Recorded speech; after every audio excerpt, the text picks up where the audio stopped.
outra coisa que se fala muito agora é sobre tribulação, né? Pandemia, guerras, rumores de guerra, anticristo e tudo mais. Mas eu fico me perguntando se em outras épocas também não se falava isso, né? Imagino que Hitler, quando teve a ascensão de Hitler, Segunda Guerra Mundial, esse é o anticristo, estamos começando a tribulação. Como a gente saber se tem sinais e o que a gente faz, né? Certo. Olha, Rogério, eu acho o seguinte, eu acho que há uma má compreensão muito comum do sermão escatológico de Jesus, que inclusive você citou. Você citou uma passagem aí agora.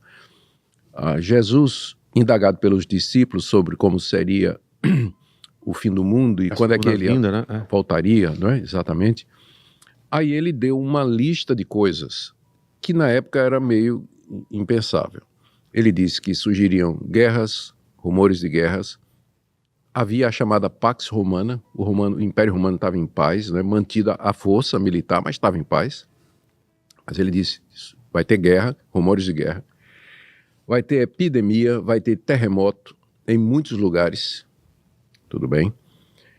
Vocês vão ser perseguidos. Ora, por causa do meu nome, Jesus estava cercado de 12 pessoas, fugindo dos judeus, no Alto Monte das Oliveiras, procurado para ser traído por Judas em breve, seria logo depois, e ele dizer que as pessoas iriam fazer uma religião em nome dele e que se tornaria tão importante que seriam perseguidos, naturalmente, por conta da mensagem. Então o cara era, desculpa falar ele chamar de cara, né? Mas ele era, assim, ou lunático, megalomaníaco, né? Como é que um dia tem uma religião que seria perseguida pelo mundo todo? Ele disse assim, vocês serão levados aos reis e governadores por minha causa. O evangelho vai ser pregado no mundo todo. O evangelho é a mensagem a respeito dele. Que, rapaz, como assim? Daqueles 12, um traiu, outro negou e 10 fugiram na hora que os soldados chegaram lá. Então, ele falou a respeito de um período de grande sofrimento, né? Que tudo isso em meio a um período de grande sofrimento que viria sobre os seus discípulos, viria sobre o mundo. Como é que ele poderia ter acertado? Porque quando a gente olha 2000 anos para trás, ele acertou tudo. Depois que Jesus falou isso, nunca parou de ter guerra, o Império Romano esfacelou logo depois, não parou de ter guerra, terremoto, epidemia, peste. Pensa nas pestes que tiveram na Europa, especialmente a peste negra, peste bubônica, que eliminou a peste negra, né, que eliminou quase que a Europa inteira, o coronavírus, perseguição dos cristãos. Os cristãos foram perseguidos pelos primeiros 10 imperadores, e depois não teve uma época da história da cristandade que o cristianismo foi perseguido. Cortina de ferro, cortina de bambu, países onde o cristianismo não é permitido, como por exemplo alguns países islâmicos onde isso não é permitido, alguns países comunistas onde isso não é permitido, o cristianismo. Então, é a religião mais perseguida do mundo. Então, o que é que essas coisas provam? Quando, por exemplo, estoura uma guerra lá no Oriente Médio, Israel, vem um desastre como esse das enchentes, vem o coronavírus, o que é que a gente pensa? A primeira coisa que a gente pensa é que Jesus está voltando.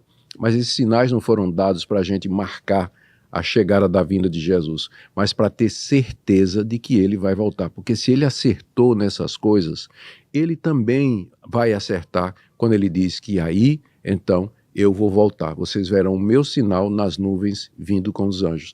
Então, quando eu vejo essas coisas, e eu vejo o sofrimento que a humanidade toda passa, eu interpreto a tribulação não só como um período único específico, mas como sendo a constante durante todos esses séculos, desde que Jesus falou, sempre, como você mesmo disse, né? Nós, pouco tempo saímos da Segunda Guerra Mundial, antes disso a Primeira, as guerras que marcaram a Idade Média, as cruzadas e tanta guerra, não houve um dia em que não tivesse uma guerra, um país contra outro, aqui nesse mundo.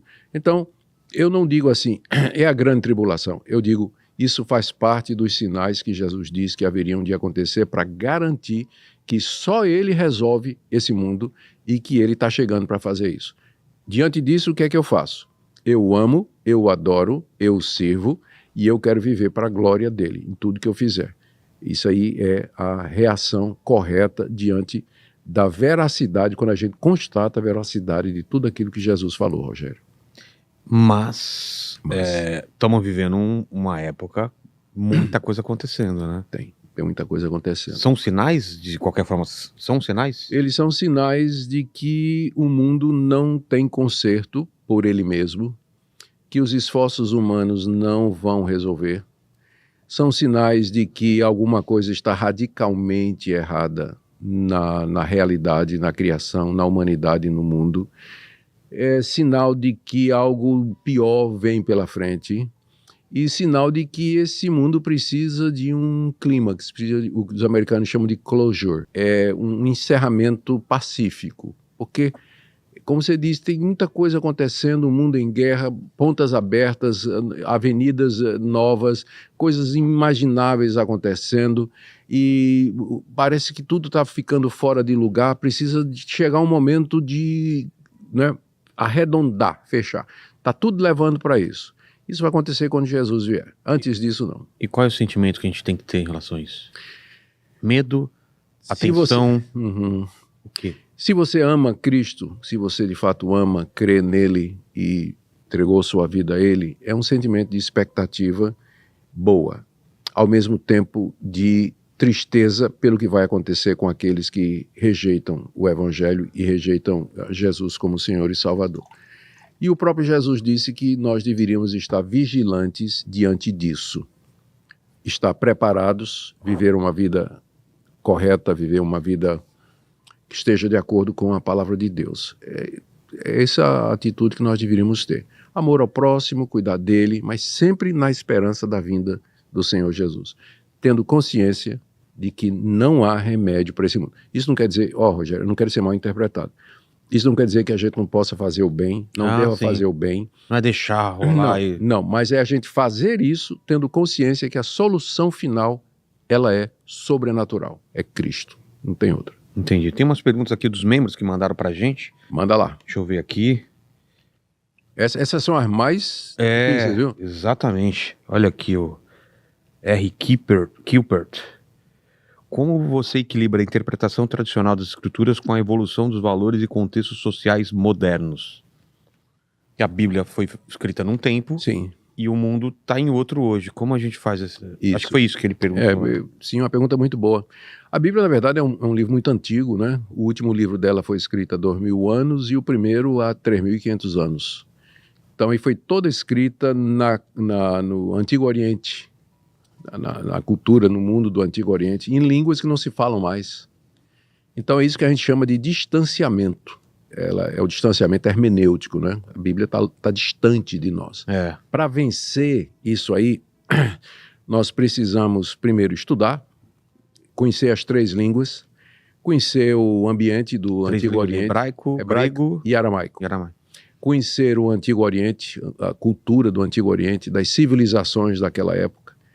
E isso traz alguma luz para a gente entender por que determinadas coisas foram ditas. O que a gente precisa fazer, quando a gente lê a Bíblia, é a distinção entre aquilo que é cultural e aquilo que é ou que são valores eternos, universais, atemporais, não é? Atemporais. Então, esse é o grande desafio hoje. O mundo hoje pode ter mudado, mas o ser humano continua o mesmo. Ele continua interessado em fazer dinheiro, guerra e sexo. Só que isso ele faz hoje com a inteligência artificial. Não é?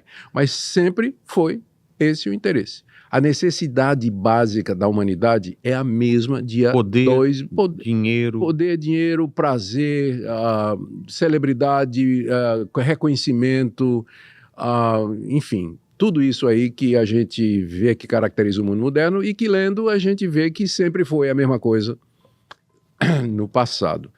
Mas as necessidades fundamentais permanecem a mesma. O grande desafio, respondendo a pergunta, muito, muito boa, o grande desafio do intérprete, do pregador, que vai pregar a Bíblia, é ele responder essas 2 perguntas quando ele está lendo um texto. Primeiro, o que é que o texto quis dizer na época em que ele foi escrito? E segundo, o que é que o texto quer dizer hoje para nós? Isso, a primeira parte chama-se exegese, que é a interpretação do texto à luz do seu contexto histórico-cultural, e a segunda parte é homilética, que é a parte da preparação, da entrega daquela resposta para as necessidades de hoje. Vou dar um exemplo, aqui que é briga no meio dos evangelhos, não todos os evangelhos, mas de alguns. Lá no capítulo 11 da primeira carta aos Coríntios, o apóstolo Paulo diz que a mulher, para orar e falar na igreja, ela tem que usar o véu. E aí vem a pergunta, isso aí é cultura ou é princípio? Quando a gente lê o texto, a gente vê que Paulo está defendendo o véu, porque na verdade ele está defendendo o princípio de que Deus fez o homem e a mulher diferentes e que o homem é o cabeça e a mulher é a sua ajudadora. E que na época do apóstolo Paulo, o véu representava, ou toda mulher honesta, toda mulher casada, toda mulher séria, ela usava um véu na cabeça. E não só na cultura judaica, cultura grega, romana, era a mesma coisa. Então, a mulher tirar o véu era um escândalo. Então, o apóstolo Paulo diz, a mulher pode orar, pode profetizar na igreja, desde que ela esteja com véu. Faz sentido para nós hoje? Não. O véu hoje na nossa cultura brasileira não representa absolutamente nada. Então, eliminamos o elemento cultural, mas ficamos com um princípio, ou seja, de que Deus fez o homem e a mulher distintos e que deu diferentes papéis que devem ser respeitados. O homem é o cabeça, a mulher é a sua ajudadora, a sua companheira. O véu simbolizava isso naquela época, não simboliza mais hoje, não tem o menor sentido. Então, eliminamos a expressão cultural e ficamos com o princípio que é atemporal, para usar a palavra top que você usou aí.